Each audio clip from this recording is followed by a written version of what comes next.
At We Are Storytellers, we believe in God's story, as told through the Old and the New Testaments of the Bible. We also believe that our lives are a story that matters.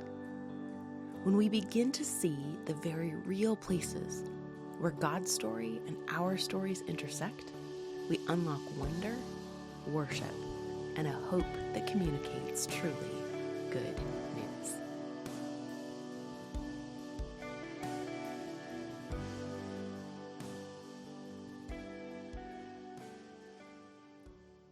Today's reading comes from Genesis chapter 19, verse 30, through the end of Genesis chapter 20.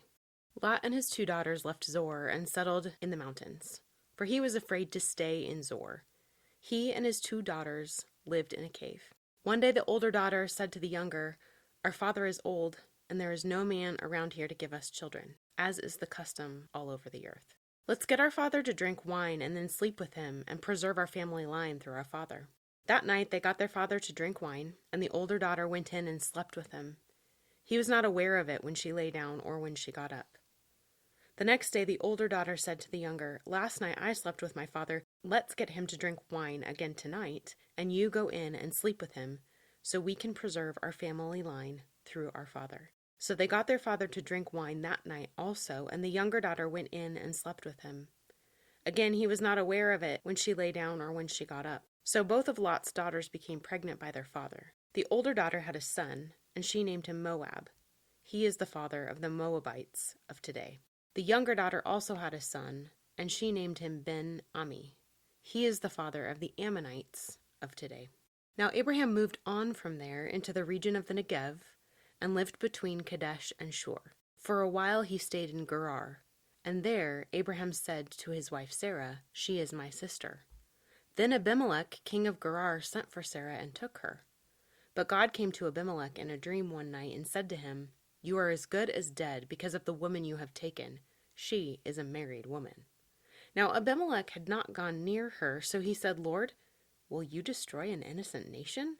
Did he not say to me, 'She is my sister'? And didn't she also say, 'He is my brother'? I have done this with a clear conscience and clean hands." Then God said to him in the dream, "Yes, I know you did this with a clear conscience, and so I have kept you from sinning against me. That is why I did not let you touch her. Now return the man's wife, for he is a prophet, and he will pray for you, and you will live. But if you do not return her, you may be sure that you and all who belong to you will die." Early the next morning, Abimelech summoned all his officials, and when he told them all that had happened, they were very much afraid.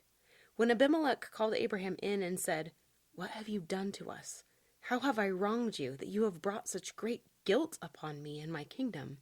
You have done things to me that should never be done." And Abimelech asked Abraham, "What was your reason for doing this?" Abraham replied, "I said to myself, 'There is surely no fear of God in this place, and they will kill me because of my wife.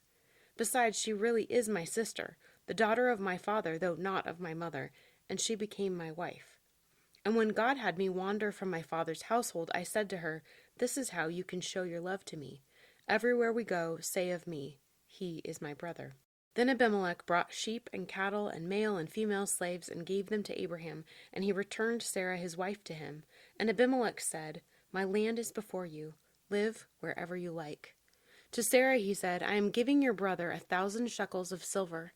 This is to cover the offense against you before all who are with you. You are completely vindicated."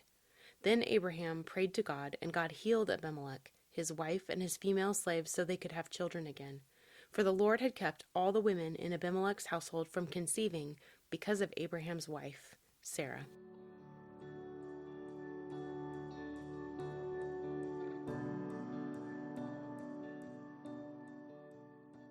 All right, let's shift gears just a little bit and dig into our questions for today.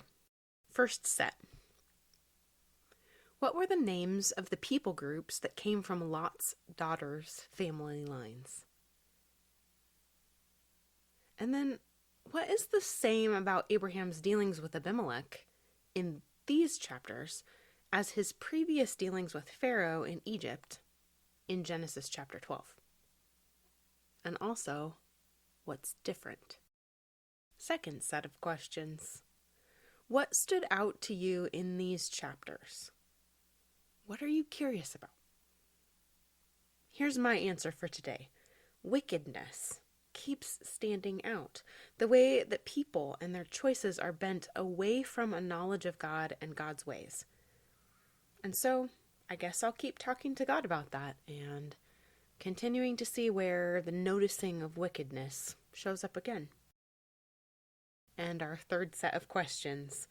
Is there anything that God wants you to apply to your life in association with today's readings, or in association with the things that God has been talking to you about over the last week or so?